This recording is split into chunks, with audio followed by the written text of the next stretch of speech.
Hello everybody, and this is a supplementary video from my talk on effective strategies for exam preparation, which I couldn't get through on the actual day. This is the second video on effect size. There is another video on the hypothesis testing, which I would like people to watch as well. So this talk is about effect size. So effect size. Now, effect size is effectively a brand new topic. Well, I say it's a brand new topic. It was introduced in 2017 in line with the new qualifications, and it hasn't been seen in any mathematical qualifications at A level before this point. And the reason for that is because it's quite a recent development in statistics in general. I believe it was developed in the 1960s, but it didn't really become into widespread use until the late 1980s. So if somebody has been teaching mathematics and statistics way before 2017, they won't have seen effect size before. It only came in 2017. So what I would like to do is I would like to go through what effect size actually is, why it's used, and how it's used. Now, effect size is simply just a numerical way of measuring the effect of a particular factor. So, for example, how large is the actual difference in means, or how strong is the correlation? Now, that is different to, for example, a hypothesis test. A hypothesis test tells you how strong the evidence is. It tells you if you have significant evidence to suggest a difference or insufficient evidence to suggest a difference. Effect size actually refers to the size of that difference. Now, one underlying principle of effect size is that it is not dependent on sample size. Now that is in stark contrast to p-values, which very much are dependent on sample size. If you think about those test statistics from z-tests, two-sample z-tests, the higher that n value goes, the more likely the z value or the t value gets. And you can find that if you take a large enough sample, you can make any hypothesis test significant. And that's been part of the problem over the last 10, 20 years in the realms of statistics in general. People have been abusing the p-values. They have been misinterpreting the p-values. They've just been taking larger and larger samples until they get a significant result. And once they have a significant result, there is something worth writing about. There's a paper there to be published, because ultimately, nobody really cares if you don't have a significant result. Well, that's what it used to be like, but things have changed. People are now aware that actually getting not significant results can be quite useful. And you could still get you could still get significant results, which have absolutely no meaning whatsoever. And that's the reason why effect size comes in, because effect size is not dependent on the sample size at all. Now, we've already seen a couple of examples of effect size measures. Pearson's product moment correlation coefficient and Spearman's rank correlation coefficient. They are both effect size measures. They are also test statistics, but in those particular cases, they are also effect size measures. If you think, there are some thresholds that we can use. Pearson's PMCC, if it's between 0 and 0.3, we can say it's weak. If it's between 0.3 and 0.7, we can say it's moderate. If it's between 0.7 and 0.9, we can say it's strong. If it's 1, we can say it's perfect. And that doesn't actually depend on the size of the sample. Because if your population had a strong positive correlation, then you would expect any sample that you take to also have a strong positive correlation. That doesn't matter whether your sample size is of 5 or whether it's of size 50. So it's not dependent on the sample size. That's not to say that the PMCC and Spearman's rank won't change from sample to sample. That's because of the different sample, and it's got nothing to do with the sample size itself. Now, the new effect size measure that is in this course is called Cohen's D, named after Jacob Cohen. Now, what this does is it measures the difference in the means, in the sample means, in terms of the pooled estimate of standard deviations. So in the language of a two-sample t-test, what I'm saying is I've got my x bar and I've got my y bar. How many SPs apart are these two values? So we're measuring them in terms of standard deviations, but pooled estimate of standard deviations. Now, in the specification, it states the following guidance. If D is between 0 and 0.5, we would consider that a small effect. If D is between 0.5 and 0.8, that would be a medium effect.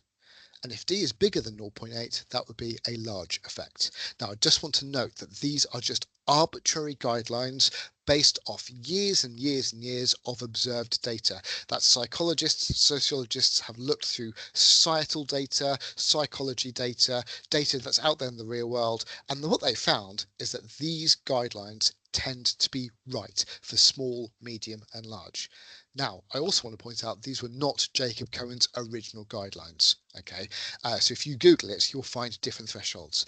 This is what's on the specification, so this is what we need to make sure we use. Okay. Now, how do you interpret effect size in combination with a hypothesis test? Now, there are actually 4 different cases here. You could have a significant result in a hypothesis test with a large effect size. That's great. They line up quite nicely. But you could also get a small effect size with a significant result. So that's 2 cases already. I'm going to run through all 4 of the cases and how to interpret all 4 of those cases. So the first case is that your hypothesis test provides significant evidence of a difference in means. You have rejected H0 and Cohen's D indicates a large effect. What that means is we have significant evidence to suggest a difference in the means, and the difference itself may be large. Now, from a scientist perspective, that would be what people would be looking for. You've got a significant result and a significant difference as well. The second case is the other end of the spectrum. Your hypothesis test does not provide significant evidence of a difference in means. You have not rejected H0. And Cohen's D indicates a small effect. Well, again, that still lines up. There is insufficient evidence to suggest a difference. And even if there were a difference, it would be small. That's the reason why you couldn't detect that difference in the first place. Now, the third case is a more interesting case because that's where it doesn't quite line up. This is the case where the hypothesis test provides significant evidence of a difference in means. So you have rejected H0, but Cohen's D has come out small. Now, what that means is, yes, you have significant evidence to suggest a difference, but is that difference actually meaningful? It might actually be so small we don't care. That would be the equivalent of saying, for example, I've got a brand new medicine for the flu, and I'm claiming it will reduce the flu symptoms. It will reduce, not just reduce the flu symptoms, but it will reduce the duration of the flu symptoms. And my hypothesis test has come out significant. Yes, I have significant evidence to suggest my new medicine reduces the duration of flu symptoms. Notice how I haven't said by how much, because it could be, if Cohen's D is quite small, it could be that it reduces flu symptoms by 3 minutes on average. And those of you who have had the flu before will know 3 minutes is nothing. You wouldn't put extra time and money into developing that drug if all it did was reduce the duration of flu symptoms by 3 minutes. So that would be an example for case 3. Case 4, I think, is the most interesting case. That's when the hypothesis test does not provide significant evidence of a difference in means, so you have not rejected H0, but Cohen's D indicates a large effect. Now, what does that mean? It means that you haven't got enough evidence to suggest a difference in the means. But if there were a difference, it might be quite large. Now, obviously, there's a mismatch going on there. Now, there could be many reasons for this. Probably the biggest reason is that your sample size simply just was not large enough for your test to be able to detect that difference. What that means is you end up having a higher probability of a type 2 error.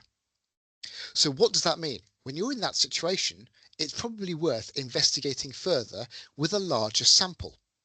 So just take a larger sample and do it again, because it could just be that your original sample size was too small. Now, what you may find there is when you take a larger sample, you may then find that your Cohen's D has now changed, and actually it lines up with it being large again, or it could be small, and then you may end up in one of the other 3 cases. But that's okay. That's the importance of doing statistics, is you don't do something once, you do things over and over and over again, and you replicate. But if you ever end up in case 4, what that means is you now have a reason to investigate further. Now, here is an example. This is a question from the paper 3 sample assessment material. It's the first question. Okay, so this question was about the effect of protein on weight gain. They've given you the means of both groups, they've given you the standard deviations of both groups, they've given you the sample size of both groups.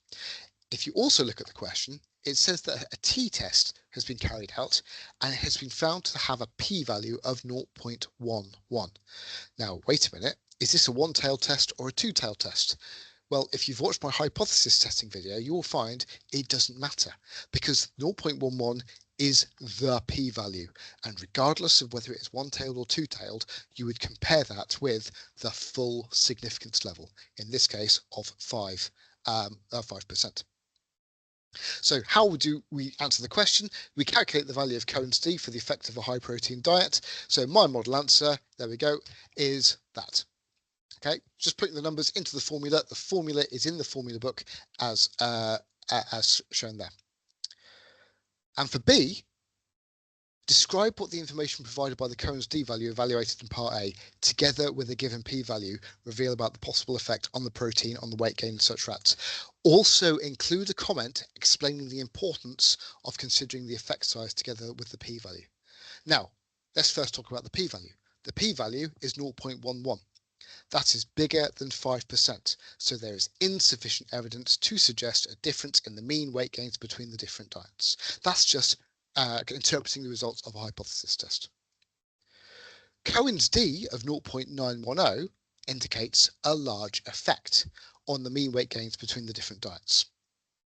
So what does that mean? Putting it all together, we have got not enough evidence to suggest a difference in means, but Cohen's d indicates a large effect. What that means is, if there were a difference in the means, it may be large. So we should investigate further because the original samples may have been too small to detect that difference in the mean weight gains. The importance of considering the effect size is that the effect size has given us that indication that our sample size may have been too small. So that is my talk on effect size. Thank you very much for watching.